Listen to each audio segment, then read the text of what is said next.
Pretoria Boys has defeated King Edward School for the first time in 12 years. The King Price Derby series gave us some scintillating matches, and we look ahead to the Easter festivals. Tonight on Rugby on 216, brought to you by Thirsty.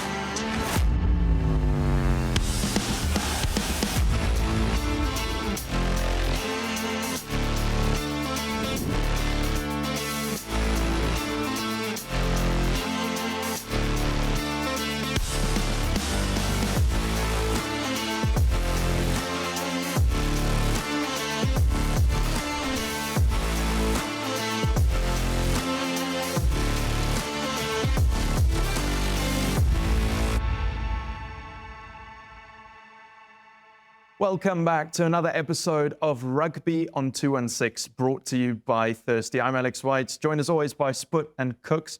Guys, we're going to get right into it. We're going to talk about a weekend of incredible rugby, the King Price Derby series, Northwood starting, your big picks from last week. We're going to talk about all that, getting into those 6 matches we called last week. But just before, how are you guys doing? I'm good. Good trip to Paarl yesterday, back safe and sound. So no, it was an awesome day out in Paarl. Good to spend some time with Peter Rousseau and the boys, and then obviously Affies there. You know, they look exactly similar. Have you seen? No, their dress code is exactly similar. Chinos and dark green blazers for Paarl Gymnasium and for Affies, their teaching staff. So yeah, it was a lot of fun. Yeah, all good, thank you. Great weekend of schoolboy rugby. I mean, it's nice to have it back. Obviously, the break over the holidays, but yeah, very good. I had to hear Sput's voice in the commentary, now I get to see him. So it's a win-win for me. Oh, thanks so much, Cookie. Well, then let's start with our list. First of all, Milnerton, Rondebosch, I think closer than I thought it was going to be, and shows that Milnerton was not just a fluke when they won last year, coming back from 33-3 down. They were leading 17-7 at halftime, so it was 21-0 in the second half to Rondebosch. But at the end of the day, Rondebosch did win, which you both picked. So starting off strong. Thank you. Yeah, it doesn't surprise me that Milnerton put up a good show. It's becoming a fixture for them with an added bit of spice. They now believe they can compete, and they showed that last year, and they showed it again. It's a good Rondebosch side. If you recover from being 10 points down at halftime, keep the opposition scoreless, it's a tick. Yeah, I think it's a great effort from Milnerton. I mean, 17-7, I think they'll be kicking themselves because they'll be thinking, man, we last year did the opposite actually. They came back from now, this time they gave away a lead. But other than Rondebosch, I think obviously the cream did rise to the crop. I mean, 21 points in the second half. I mean, that's exactly what you want from a side. Maybe not their best on the day, but you take that and run. Yeah, and it's nice that in the southern suburbs there's another school coming through that can be competitive with the big four. The kickoff of the STC Northwood Cup, Helpmekaar, Garsfontein, no surprises there, both of you guys calling Garsfontein as well. Yeah, but it was also a lot closer than that scoreline suggests. I was actually watching a bit, after that Affies Paarl Gim game, and I thought Helpmekaar gave as much as they got for large periods of that match. But as Cooks alludes, eventually the cream, rose to the top, and a good win for Garsfontein, because it's usually close games between Garsies and Helpmekaar. It's a sort of a clash of styles when they play each other. So they'll be very relieved to get their campaign off to a winning start. They are double defending champions. I've already backed them to do a 3-peat. Yeah, that was before I saw Northwood at the NMI Toyota North side. So I was thinking about that one yesterday because that's going to be some match later on in the STC Northwood. But solid start. Interesting thing about Helpmekaar, I mean, they conceded 2 tries straight in the second half. It just started, and they've been in games this year where they've lost it in 10-minute period. You can see, if I'm not mistaken, they're about 12 grade 11s in their 23. So it is a young side, yes, and they are making those mistakes that a young side normally makes. But I do think at Helpmekaar they are on the right track. And because sometimes you look at their scores, you're probably thinking, oh man, like they're not having a good season. But it's just like against Oakdale as well, bad 10 minutes and Oakdale pulls away. Same, yeah, for Helpmekaar, as the second half starts in the game, bad 10 minutes again. They concede 2 tries, then Garsfontein pulls away. They are back-to-back champs for a reason, and they took advantage of that. On that note, with the grade 11s, you hear from these schools, a lot of schools, we've got this generational team and this generational group, which those grade 11s are for Helpmekaar. They've been touted as this amazing group. It's tough if you play a year ahead. Yeah. It's you've got to get that mix right as a coaching staff, because you need the experience of the grade 12s, but you need the hunger of the grade 11s, because sometimes, and this is the crucial thing for that Helpmekaar group, if you play a full year of first-side rugby as a grade 11, you lose a bit of that hunger in your grade 12 year, because you're sort of settled, you've arrived, you're the man, So to keep that balanced is really difficult. We've seen sides this year get it wrong by playing only grade 12s in their starting lineup, and then it doesn't gel as well as they think, because there's not that drive and that passion of the grade 11s coming into the first side. So something to keep an eye on. Cool. Then I was down at the Marcotta for Paarl Roos Grey High, another one that you both called correctly. And I think we thought the scoreline would be maybe slightly closer, because you did say that this is a game Grey come for, they fight for. I was really impressed being there with their 12 and 13 of Grey High. I mean, they were all over the park, hitting rucks, getting involved, having breaks. It was quite exciting to see. But at the end of the day, despite some ill discipline from both sides, 4 cards in that match, Paarl Roos came away quite comfortably. Yeah, I was about to say more cards than a poker game. But, I mean, hearing now that he was involved sort of explains that, probably a lot of the calls came from the assistant referee. Look, and something interesting, we actually discussed it a bit off air, incident that you wouldn't want to see on a schoolboy rugby field, Travis Pfeiffer getting a red card. But being, with the school rules or the amateur rules, they were able to replace him after 12 minutes. And this is a debate, maybe for another day, I don't know. But I'm not sure I'm in agreement with that, because it was for foul play that he got that red card. It was for a malicious act of foul play that the red card was handed. Yes, there was something that initiated, but we know rugby, retaliation, gets punished harsher or gets punished. And I'm not sure I agree. I mean, Alex was the assistant referee. They can only act within the rules and the laws. And rightfully so, Paarl Roos could replace the player after 12 minutes, making it a fair 15 on 15, which is nice. But when it's a malicious act of foul play, I believe you should play with full. It's a thing in professional rugby at international level, they differentiate. So if okay, that's a straight red card, then you can't replace. And now they're trialing in the different competitions and in international, if it's for the head knock where it gets upgraded to a red or something else that gets upgraded to a red, you can be replaced. I do think there are some elements of it that it would just be too complicated at community level in the community game to manage both and to know, okay, when should it be, when shouldn't it be? And this is just simpler because it's the same. Everyone gets replaced. But then you get incidents like that where it is malicious and the player gets replaced and it's maybe a slightly harsher sanction when it should actually be the harshest possible.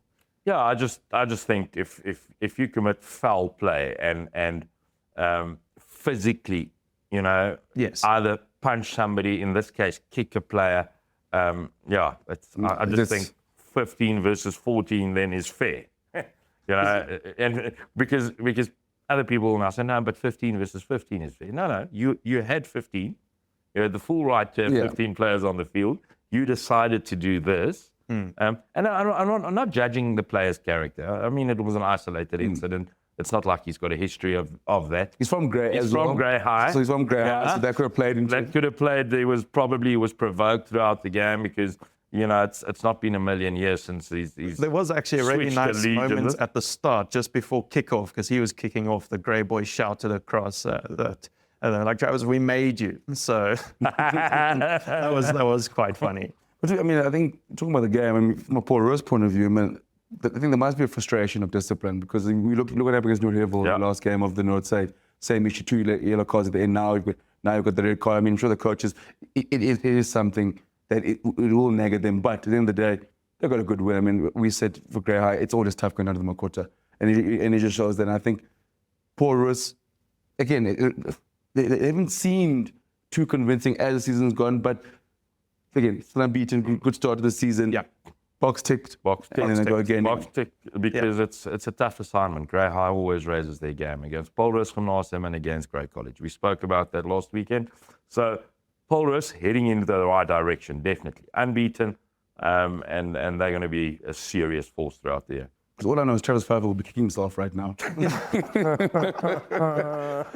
don't know. I had to throw that out there. Yeah. If not kicking himself, then kicking something or someone. I don't know. Then the last match that you both picked correctly, Outeniqua, Grey College, obviously a much nicer scoreline if you're Outeniqua than last year. It was actually 18-17 to Outeniqua and 10-all 40 minutes in. So it was a bit of an arm wrestle for Grey College to actually come away with the win in the end. I actually spoke to Bobby Joubert this morning, and I think they played well because it was a really tough match. It was a war of attrition, as it is a lot of times at Outeniqua. So coming away, with 10, 12 minutes remaining, they were still trailing by a point, 18-17. And then scoring 2 nice tries to sort of seal the deal, close it out. I think it's a confidence-building win because it shows they can win tough matches, like they showed against Northwood at NMI Toyota Noordside. So winning is a habit, Yeah. But so is losing. Okay, so if you habitual about winning tough rugby matches, it serves you really well. And I think they were really tested. And if you look at the scores, I remember in 2023, Grey won by 2 in George. It was a magical Outeniqua side, and Grey College hung on for dear life, winning by 2. So winning by 11, they'll take that any day of the week at Outeniqua. Last year, that 92-3 sort of skews things in that rivalry. Because even in 2022, when Lightning forced the players to stop early, Grey was leading 21 points to 3 in Bloem with about 20 minutes to go, but Outeniqua was in there 22 sort of thing. So it's never an easy game against the Quaggas. One thing which is I find fantastic about Grey this season is every test and any time they put under pressure, they've come through. And that shows the resolve of a side. It shows the resolve of a very good side where when they have been close, Kim Heerville and now the Quaggas, they've found ways to win it when they've, especially now being down, going to even George, there's 10 minutes left, you're down by a point, found a way to win. Yeah. Find at times, it's same thing against Oakdale, under the pump that first off, scored 2 quick tries. So that's for me is a big thing on this Grey side is they know when to score, and also when under pressure, they always come through. Yeah, and they've just got an iron resolve as a unit, as a school. They've got that iron resolve where they expect themselves to pull it through, and it serves them well. Cool. Then the first match where there was some disagreements, and the one where Spit was disagreeing with himself until the end of the episode last week, and still even said as we wrapped up that he wasn't sure. And in the end, Oakdale 28 points to 26 over Paarl Boys, a match that started out for me. It felt very much like that France Springbok quarterfinal, where it was so attritional at such a high speed, high tempo. So exciting. Kai Pratt, I want to talk about, winning 2 scrum penalties, one of which led to a try eventually because they kicked to the corner. It was just an awesome occasion. Yeah, I'm really disappointed in Oakdale because I said Oakdale by 3, and I don't know why they only won by 2. So I'll have to chat to Milan during the week. No surprise, but a massive shock. If you look in 2023, Oakdale won by 3 Oppie Plaas. Now they've repeated that in 2025, and yes, you're 100% correct. It was one I didn't want to call because my head said, yes, boys, I will win this. But then, you get that Riversdale Plaas, sort of feeling of it's tough going there. It's hard to explain, but all the agricultural schools, it's really tough to go and play. To go and play at Boland Landbou in the Agterparel, it's not easy. To go and play at Riversdale, to go and play at Marlow, to go play at Landboudal in York, in the Feast. It's tough places to visit. Kai Pratt is a monster. He's an absolute monster. Watching him and Proppie van der Berg from Garsfontein later this year, when they surely will be the SA Schools props, will be absolutely amazing because people will get destroyed in the scrum. Jacobus de Villiers, the 8th man, he's a proper player. Captain Snyman, they've got a proper pack of forwards. And we always said that. Some game, they're going to click. They clicked op die plaas against Boys Eye. Memorable win. I think they're still Brian. Yeah, they're probably still Brian. I mean, it just shows. I mean, Spud mentioned last week the fact that they are going to the farm, and for Boys Eye, I think it's I thought.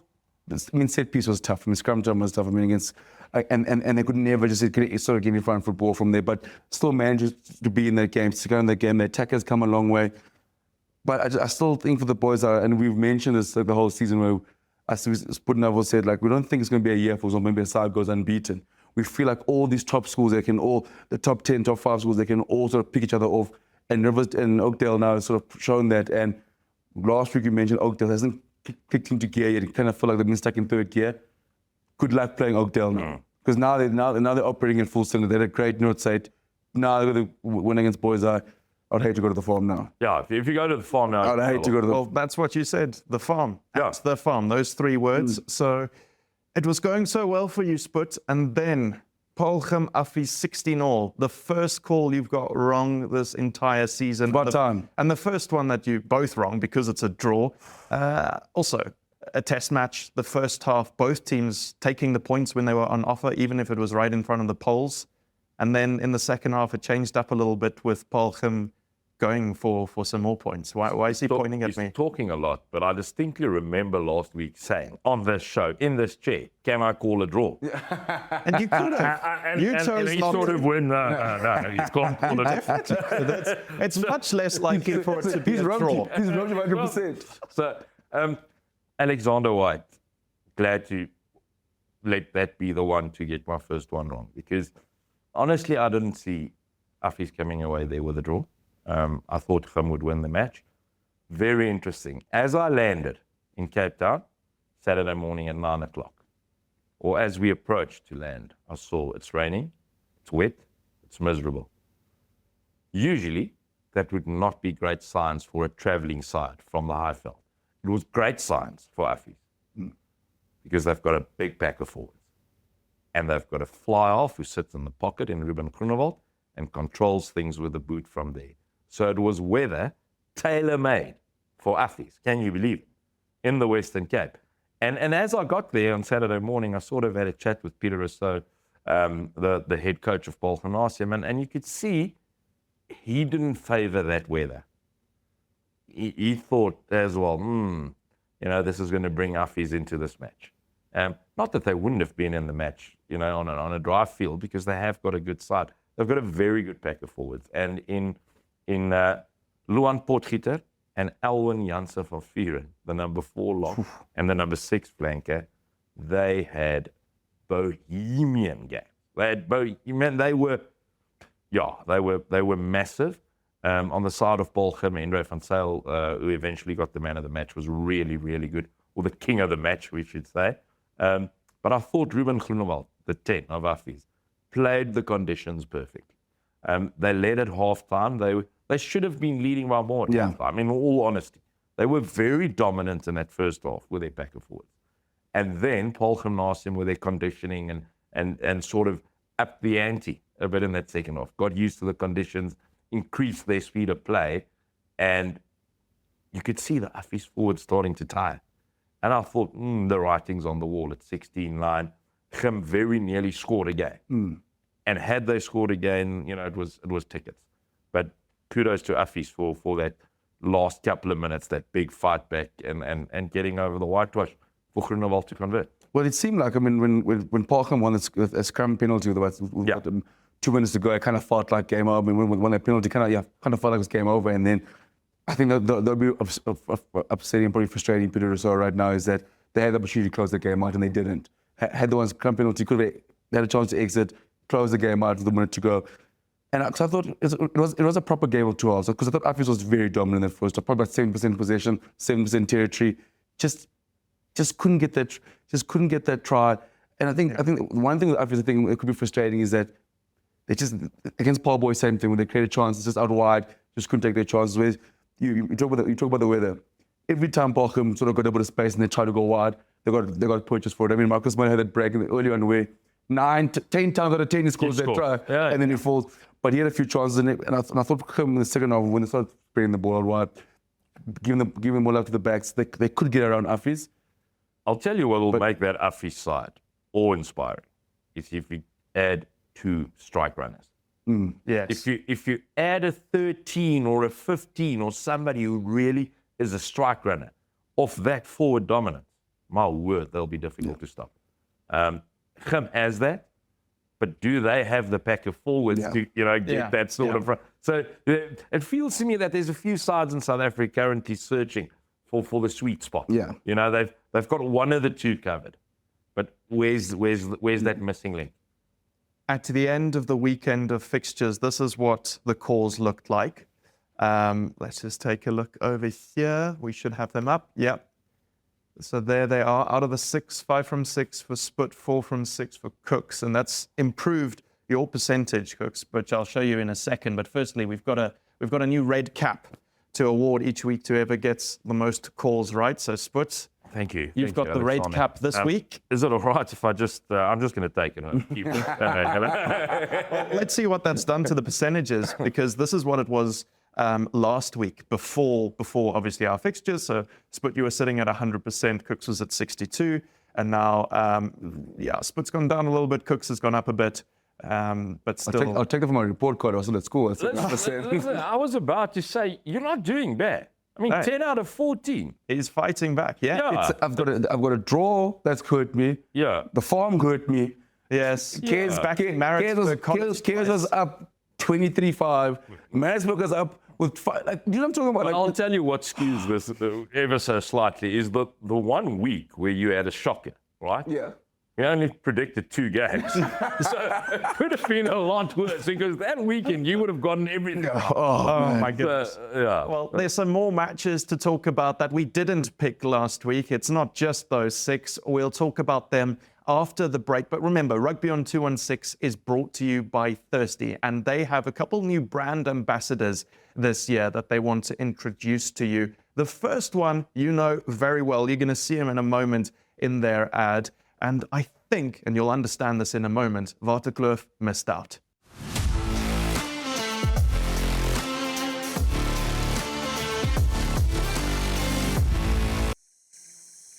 We were lost for 3 days. I told him to ration the water, but he somehow went and drank every last drop in the first hour. I have a family. We urge the public to remain calm. There is no leak. However, we have identified a thirsty individual who's responsible for this water crisis in the Western Cape. You almost left Brackenfell for Waterkloof just because of the name. Almost. Jason, is this true? Yeah, that's true. I am thirsty.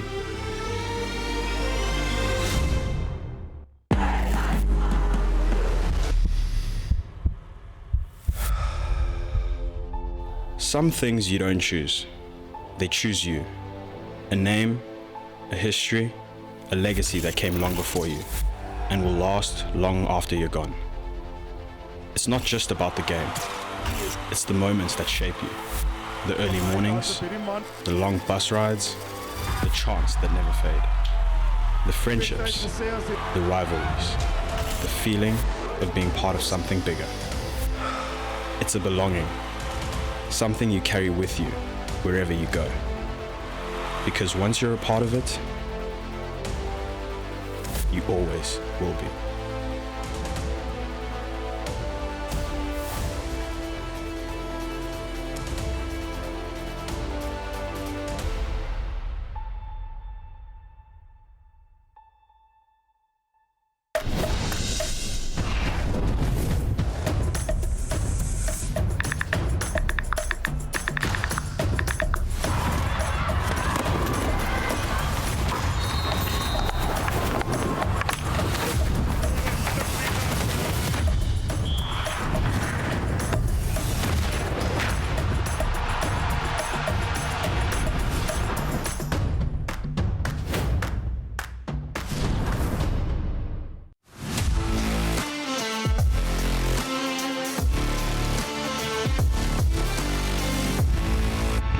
back to Rugby on 216, brought to you by Thirsty. If you missed it, Cheslin Colby, a new brand ambassador for Thirsty, an absolute machine on the field, and awesome to have him part of the Thirsty family, as we are as well, where we get to talk about school rugby each week. And now we are sitting in our jerseys because the matches we spoke about aren't the only ones that happened on the weekend, and there's also the Easter festivals coming up. So we've got our old school jerseys on. I'm wearing a Pretoria Boys one. You're wearing a Kes one, which is unfortunate for you, Cooks, because 27-22, Pretoria Boys beating Kes for the first time in ages. Yeah, so I think it's about 12 years. One, I think I'm the problem with these jerseys. I put the Paarl Boys one in, and then they lost. The Kids one, they've lost. So I think maybe I'm the issue, but massive win for Pretoria Boys. You know, it's been 12 years since they've been Kes, and I think for them, they kind of did feel like if there was ever time to beat Kes, it would be now. So I'm sure they've been pumped up, but they were down 17 at half time, and it looked like the Kes were back. It looked like, okay, cool. Haven't gotten over what's happening at Northside. I mean, they were very good in that first half, and it is like, okay, I think the people around there at Kes are breathing, we're back, but then the character of Pretoria Boys scored immediately from kickoff. The second half, the character from them came back and then closed the game out at the end. Just John Smith was down there because obviously me, former Pretoria Boys, all boys. His son also goes there now, but yeah, it was huge. I mean, you talk about Oakdale still, Brian. I don't think Pretoria Boys the stuff has left Kes yet. So you know, firstly, do agree. I think you are the problem because you've been wearing this Kes jersey a lot. I've seen you in it a lot. The problem for King Edward is what I referred to earlier as well. Winning is a habit, but so is losing. And they've lost twice now when they were in total control of the game. 23-6 up in the Joburg Derby against Jekyll. And they go on and lose. 17-0 up against Pretoria Boys. They go on to lose. So you're wearing that jersey with pride, obviously, currently. It's got the making, unfortunately, of a very long season now. Because where do you go? Now you've got to go inside. You've got to dig deep. You've got to find those characters who will respond and create that iron resolve that we spoke about. So where do you go now as coaching staff? That's where you look. You look deep inside the players and find, but there will be the 1 or 2 or 3 guys that'll stand up and say, guys, come with me. Yeah. And those leaders now need to come to the fore and say, follow me. I'll go into the trenches. I'll go into the dark, but I need you to be on my back. If we have a look at KZN then, earlier on in the season, we were sort of talking Northwood, DHS as two of the top schools in KZN. Westville beat Northwood over the weekend, 16-14. It started out as quite a slow, attritional game. And Coach Jardine from Northwood said that their whole plan was not to kick to Zikatelo Siyaya. They did once in the game. And he started close to his left-hand touchline, ran 70 meters left. All the defenders collapsed in his wake, scored in the right-hand corner, and that basically sealed the game for Westville.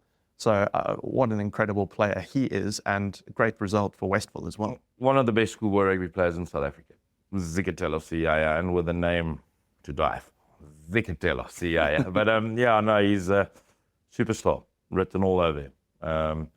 It's got to be properly managed. Very important where he goes next year. Very important how he gets integrated into pro rugby. But he will be a pro, and he'll be a pro soon. So, Westville has got some great results so far this year.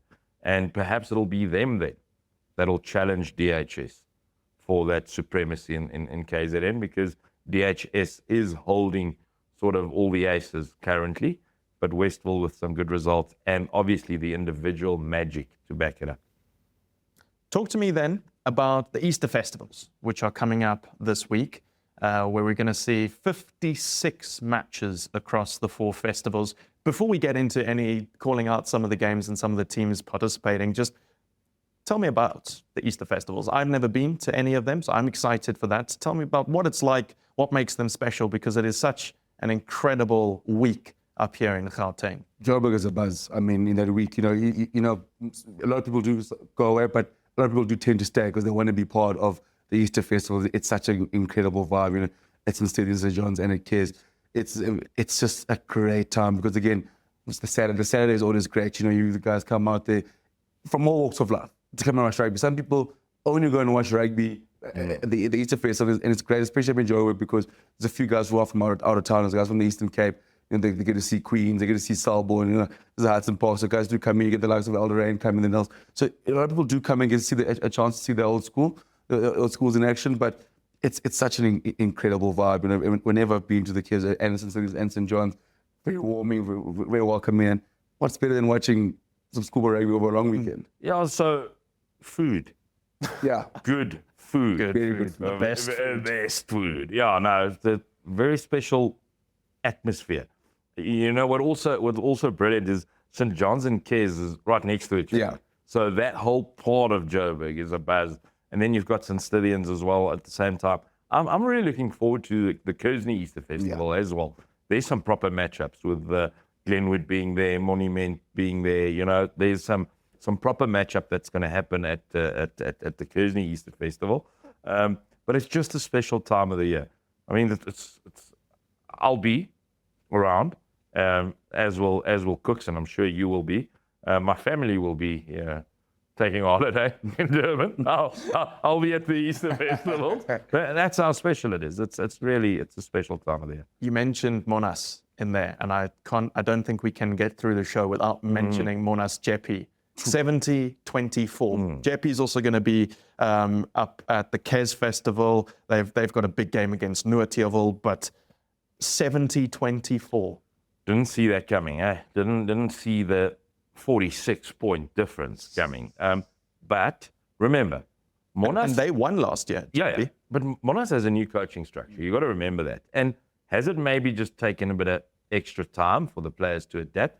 Remember I remember chatting to Yanni and Reinhard Gerber, Yanni du Plessis, doctor, who's at Monas, and they had Vincent Robertson with them, their captain. It was earlier in the year, and he made mention of the fact, Vincent Robertson, that it will take them time to adapt because a lot of these players played in the system last year, and now in comes a new director of rugby and a new first-team coach. Has that sort of maybe started clicking now for Monas? Because they were underperformed severely. They got thumped by Great College, they got thumped by Paarl Gymnasium, but here they come, and we talk about teams making statements. That's a statement, because that Jeppy side has been playing good rugby. 70 points, to put 70 points on them, Great College couldn't do that. Monas did it. So maybe they sort of crosstown rivals Northwood has woken them up, and they've sort of gone, all right, wait, we might be in trouble here if we don't get ourselves going. Yeah. Cooks, you mentioned Selborne, Queens travelling up. They're going to be at the Kes Festival, and we've done a content piece before in SuperSport schools following them on the bus as they come up and actually starting in the Eastern Cape, getting their jerseys and getting capped, knowing that they're coming to this festival. They both had pretty comfortable victories over the weekend. Selborne beating Pearson by 40 points to 13. Queens beating Stirling 51-12. I think the big games for each of them, Selborne's going to play Jeppy. So that's Jeppy's other match. And then Queens Parktown Boys, that's an interesting one. But tell me a bit about the Eastern Cape schools coming. Yeah, I think I mean, they had a tough time at the Grey High Festival, the Eastern Cape schools, so the KZN sort of ruled the roost against them. So now their focus now turns to the Joburg schools. The Selborne was a great result against the Pearson side of school that's sort of emerging themselves, especially in the rugby space, trying to sort of punch the big boys. I mean, 2 years ago, Pearson did beat Selborne, so a very good win that side, good coaching staff, Alan Miles and Roy Godfrey down there. But they got a massive game against Jeppy. I think for them, Selborne's always known to have a good pack. Always known to have a very good pack. And I think the Jeppy side has got a good pack. It's a good test for them. I think they're probably at similar places in their season. So it's going to be a humdinger. I think it's going to be a crack. And the Queens one, Queens Parktown, Queens. I mean, Queens always has the hearts of South Africa. I mean, the Quijos, they play really beautiful rugby. I've always said one of the best schoolboy shirts. They play in the white. It's going to be an interesting one against Parktown. This Queens side now, I mean, they have been up and down. They have been up and down now since the start of the season. But one thing I do know, if you want to go watch that game, if you want to see some beautiful singing, some Quijos, go down to the Queens game, because so many guys from Queenstown were up here in Joburg now. They'll be there. When Queens play, it's always a spectacle to watch. Absolutely. Then I think some more of the interesting matches. You're talking about how the Eastern Cape schools struggled a little bit at the Grey High Festival because the KZN schools were on top. Hilton Kingswood, that's going to take place at St. John's. And then DHS Durbanville at Kersney. You're wearing a Michael House jersey. They're going to play St. Stithians and St. John's from Zim at the St. Stithians Festival. So KZN schools are going to be putting on some shows as well. Yeah, and I really look forward to seeing the KZN schools live. It's sort of, when I started becoming involved in schoolboy rugby, it was one of the provinces where, I didn't get to a lot.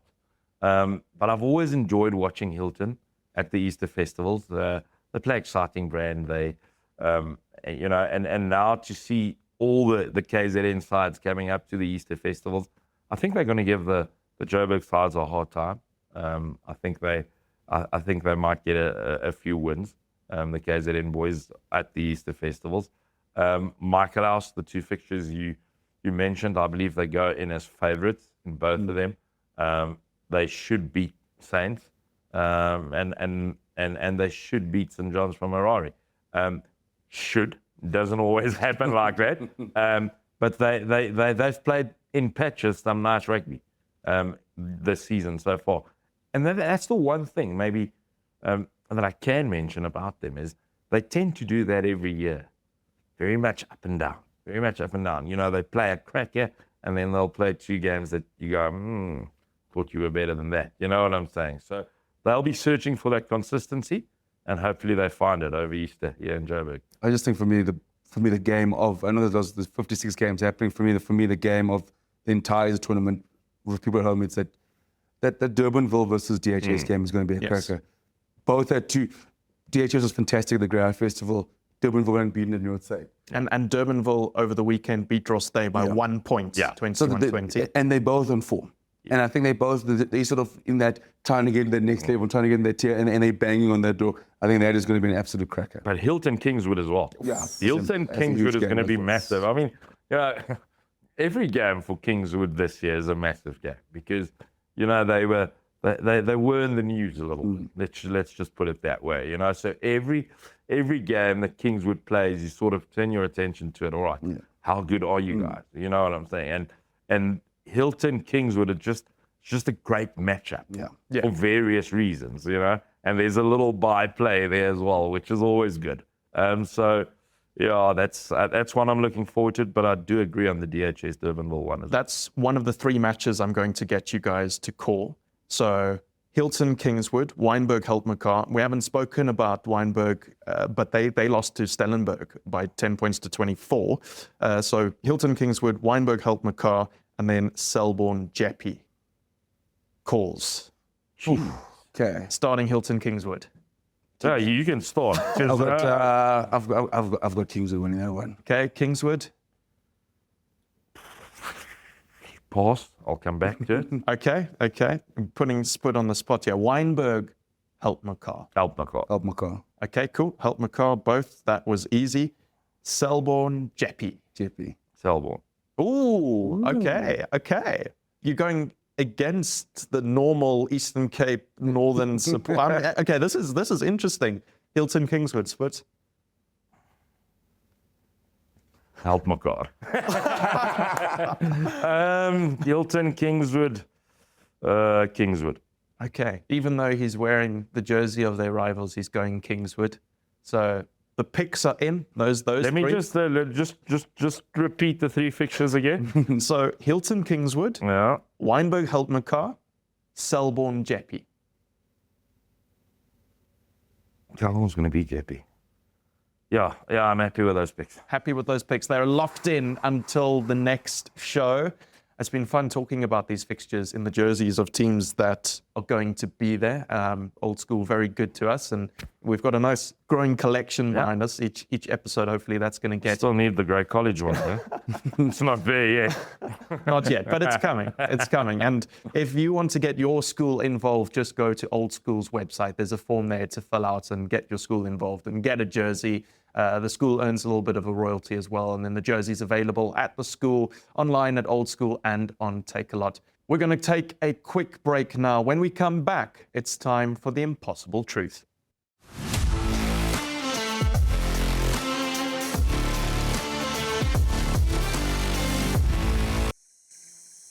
We were lost for 3 days. I told him to ration the water, but he somehow went and drank every last drop in the first hour. I have a family. We urge the public to remain calm. There is no leak. However, we have identified a thirsty individual who's responsible for this water crisis in the Western Cape. He almost left Brackenfell for Waterkloof just because of the name. Almost. Jason, is this true? Yeah, that's true. I am thirsty. Sure. Sure. You sure? Sure. Sure. Sure. Yeah, man, you sure? Yes, I am sure. Look at this thing. It's presidential. What if we get caught, man? Nobody gets caught in South Africa, man. That's true. Now lift.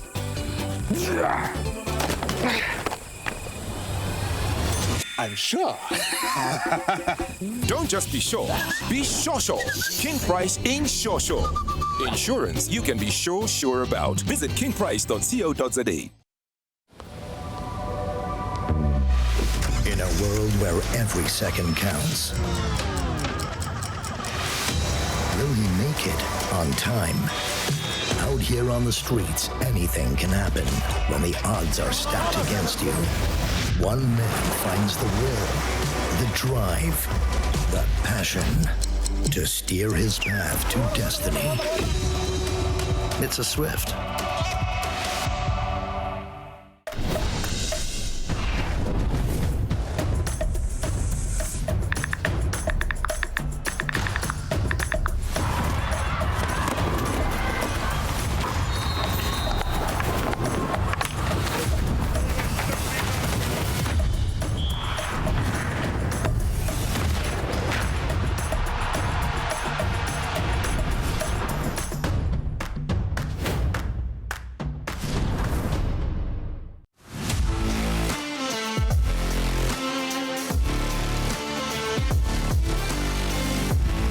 Welcome back to Rugby on 216. On the show, we've been talking about the fixtures that took place over the weekend, and we've also looked ahead to the Easter festivals. But another tournament that's on its way is Absa Wildeklawer in Kimberley. Here's Sput with some guests to get us started. Thanks, Alex. And as mentioned, I'm joined on Rugby on 216 by Leanne Stanton, who's the General Manager of Marketing and Communications at Renault SA, and by Daan Potgieter, the chairperson of the Absa Wildeklawer Exco. Welcome. Well, donkey. Now, Leanne, I know you said before the show you've got about 20 minutes that you want to take and discuss this and that and this. No, I'm just joking. Your partnership with the Absa Wildeklawer tournament, is it one that excites you, and has it been bearing fruit for you? So, firstly, thank you for having me here this evening. And yes, definitely, this is our third year as a sponsor for Absa Wildeklawer, and we're very excited to still be in that space. And the reasons are really threefold. So, first of all, we're very honored to be associated with such a successful and popular entity such as Absa Wildeklawer. Secondly, the event ties in really well with our sports marketing strategy. And lastly, but certainly not least, we expose our brand to a wide audience, both on and off the field. If I'm not mistaken, you'll be giving another car away at Absa Wildeklawer. Absolutely. So we are on the ground this time with Renault Financial Services. And yes, there is a brand new Renault Kiger Turbo Intense vehicle up for grabs. And last year's winners, or winner rather, that was a bit of a fairy tale story, wasn't it? So it was won by a wonderful person called Tamika Jacobs. And really, yes, it was one of those feel-good stories. So she drove a Renault Kwid, and it was her dream, really, to upgrade her vehicle as a single mother. So for her to win this vehicle, it was almost like her dreams came true. Really, really cool. Oom Daan, so 2 weke oor, dis nou wat dinge begin knyp en Kimberley is in rep en roer. Alles moet nou reg gedoen word. Ja, Spoed, ek dink jy weet nou al hier die laaste 2 weke hier in die pylvak is dit maar 'n warm dag elke dag in Kimberley vir ons. Maar die reëlings is goed getref. Ek dink ons ken nou almal vakansie en Cassie is op hete kole, maar as ons môre moet afskop, dan kan ons dit doen. En gelukkig het ek 'n baie goeie direksie en 'n span wat agter die skerms natuurlik hard al gewerk het en nog steeds hard werk. En natuurlik kan ons nie genoeg dankie sê vir Cassie met sy insette en sy betrokkenheid nie. Ja, ek moet sê, dis hierdie 2 weke wat my foon ook so 'n bietjie meer begin lei as gewoonlik en ook aan ons kant, aan SuperSport skool se kant natuurlik baie, jy weet, dit's nou die skep word reggemaak en jy weet, al die besoeke aan die velde om seker te maak alles is reg, maar dit dis ook 'n lekker gevoel nou al, hierdie tyd van jaar, want nou besef jy, hoorie, oor 10 dae is ons in Kimberley, en dan begin alles met die eers die laerskole toernooi, dan die ontwikkelingstoernooi en dan die hooftoernooi, wil hy sê. En nou het ons hierdie jaar ook nog die hokkie bygevoeg. En jy weet, elke jaar probeer ons bietjie iets nuuts en ons groei, want ons het dan goeie vennote en borge wat ons ook ondersteun en waarvoor ons baie dankbaar is. Want hierdie toernooi kan nie plaasvind as ons nie ondersteuning het nie. So vir die 126 verskillende skole en spanne wat daar gaan wees en net so oor die 5000 atlete en deelnemers vir die volgende amper 'n week so van die 23ste af, weet ons daar's 'n klomp goed wat nou moet gebeur. En die lysies word afgemerk. Ons gaan kyk na die sportvelde. Ons is gelukkig om 'n goeie vennootskap ook te hê met die universiteit en hulle fasiliteite is altyd van hoogstaande gehalte. En natuurlik Boys High en Kimberley Boys High en staatse velde wat ons gebruik vir onder 14s en dan natuurlik Diamantveld. So daai hele sentrum rondom Diamantveld sal nou weer van nou af, die paaie is reg. Die stoptekens is opgesit, so alles is reg, ons is gereed. And you talk about the sponsors. I mean, it's absolutely amazing. Leanne just said earlier that myself, Alex, and Cooks will now be driving Dusters this year. So Wow. that's, I mean, that's great I news. must have amnesia. Leanne, take us through how you enter the competition to win that cup at Absa Wildeklawer. So for those customers who are fortunate enough to be at Wildeklawer, they really just need to come down to our vehicle display. There is a QR code. You have to book a test drive of any Renault model at any Renault dealership. And for those who are not at the event, it's simple enough. You go into any Renault dealership. Once again, there's a QR code. Enter through the QR code. But most important is that a test drive has to be undertaken to be eligible. So remember that. You have to book a test drive to be eligible to win that car at Absa Wildeklawer. Oom Daan, is altyd 'n voorreg om saam met jou te kan gesels. Dankie, Spoed. Thank you very much for coming in. As Rugby on 216, we're very excited about the Absa Wildeklawer tournament. We'll be there in full force. Cooks will be there. Alex will be hanging around. And I'll never miss Wildeklawer. The Absa Wildeklawer. En Spoed, dankie ook vir julle. Ek dink jy weet nou al die verhouding wat ons het met die sport en met veral SuperSport en die geleentheid wat ons ook het om met julle geassosieer te wees. En agter die skerms sterkte ook nou met hierdie paastoernooie wat voorlê. En ek weet dit is maar op en af gejaag. Maar knap gedaan en nou so vol. Thank you very much once again, Sput. And just another draw card that's going to be at Absa Wildeklawer. So our newly launched Renault Duster. For those who are on the ground, please come through, have a look-see. It honestly is a beauty. Can they test drive vehicles there, or must they go to the Kimberley dealership while in Kimberley? So unfortunately, there's no facility to test drive on the ground. So it's about going to the Kimberley dealership. And not much further than that is obviously the Bloemfontein dealership as well. Thank you very much once again, guys. That is Leanne Stanton, the General Manager of Marketing and Communications from Renault South Africa, and Mr. Daan Potgieter, the Chairperson of the Absa Wildeklawer Exco.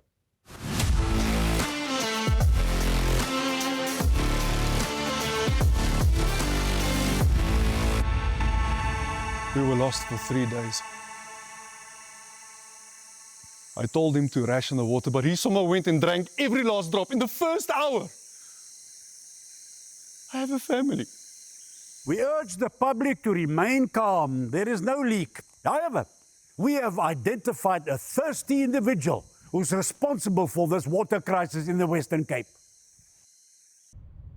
You almost left Brackenfell for Waterkloof just because of the name. Almost. Jason, is this true? Yeah, that's true. I am thirsty.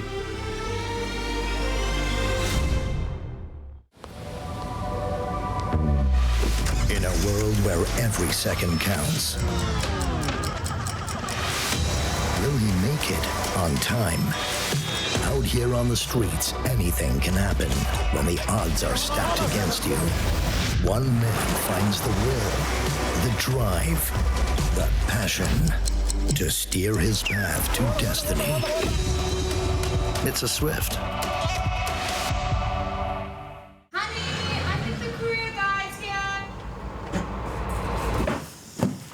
Hier kom my bokser.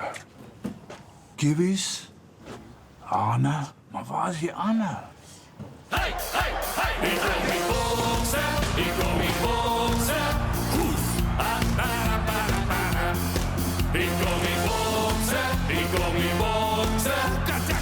Wow, wow! Ek sê mos, wow! Bring vir my die boks. Okay, so. The Courier Guy, the courier behind the box. Can you deliver something for me? Where to? Hy wys vir my, hy wys vir my. Put this one in the Springs box. Look at man. Hey, winner.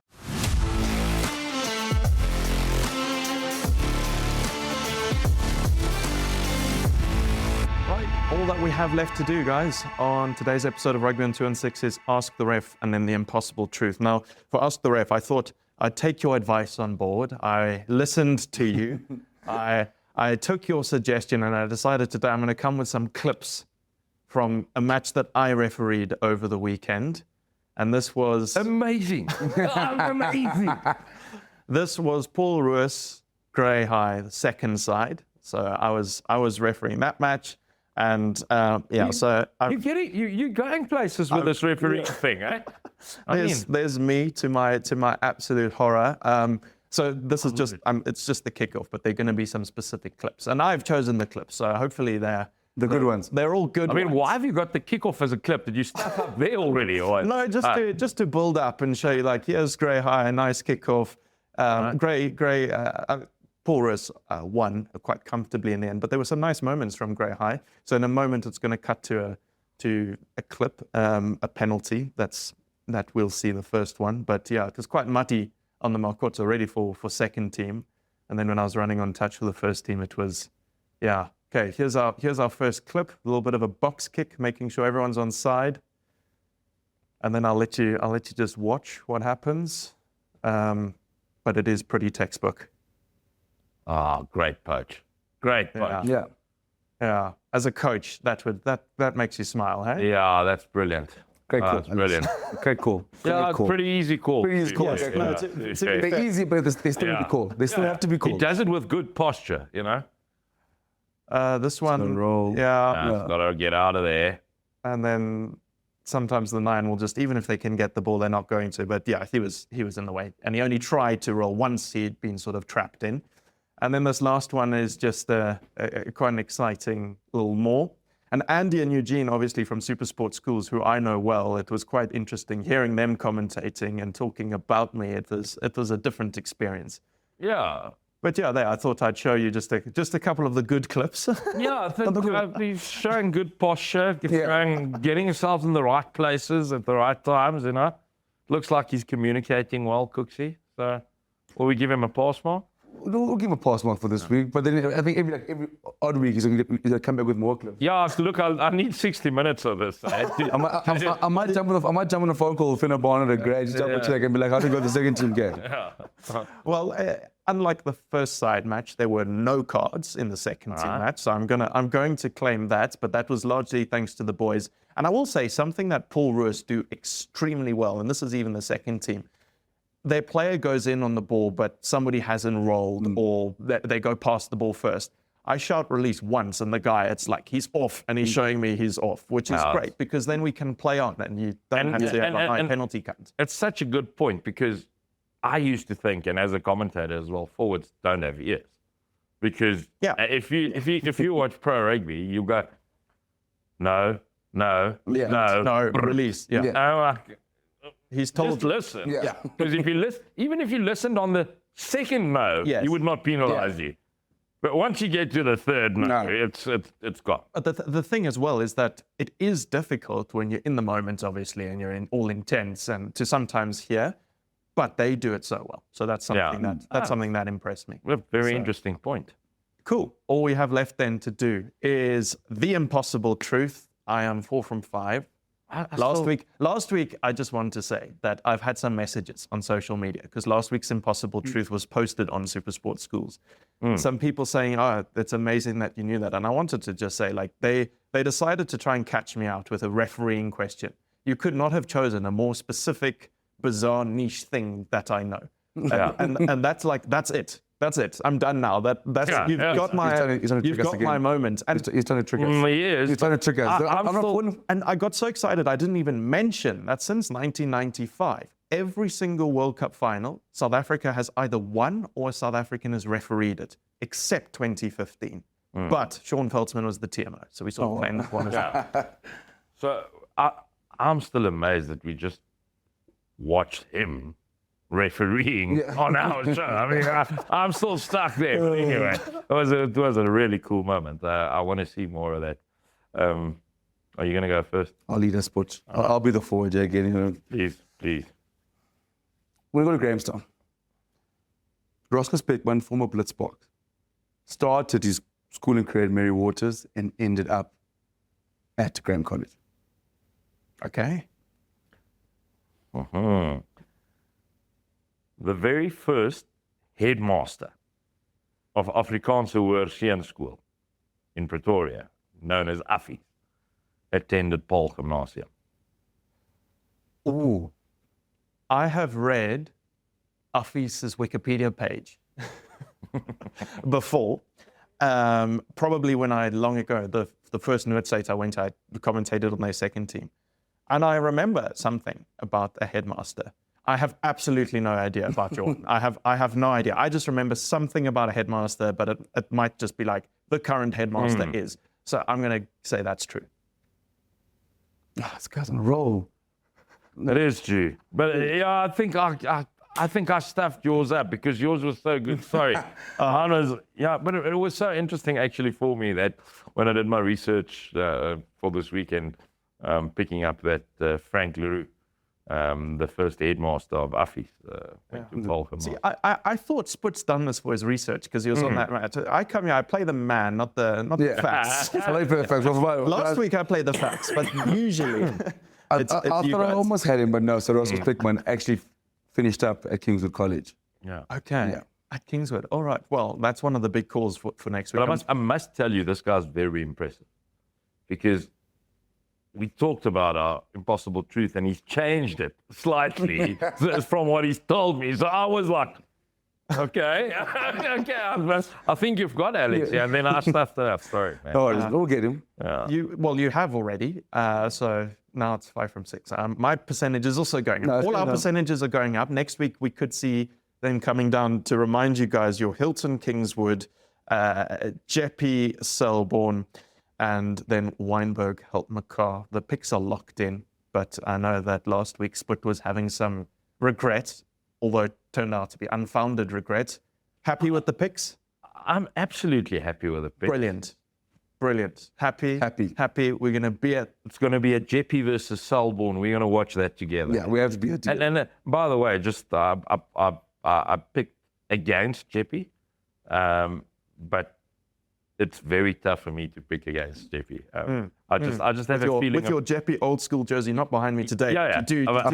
I've played against them twice. If I don't pick them, triggers fit him under one. Yeah. And the key for them is how do they rebound. Okay, but that's it. Yeah. But I'm going Selborne. All right. Okay, cool. They're locked in. We'll talk about them. The Easter festivals are going to be on SuperSport Schools, on a couple channels on SuperSport, on our app, on our website, 56 matches. It's going to be crazy. And we're going to be following and bringing you all that action over the weekend. Thanks so much for joining us, though, for another episode of Rugby on 216, brought to you by Thirsty. We'll see you next Tuesday at 7 for another episode. But for now, bye-bye.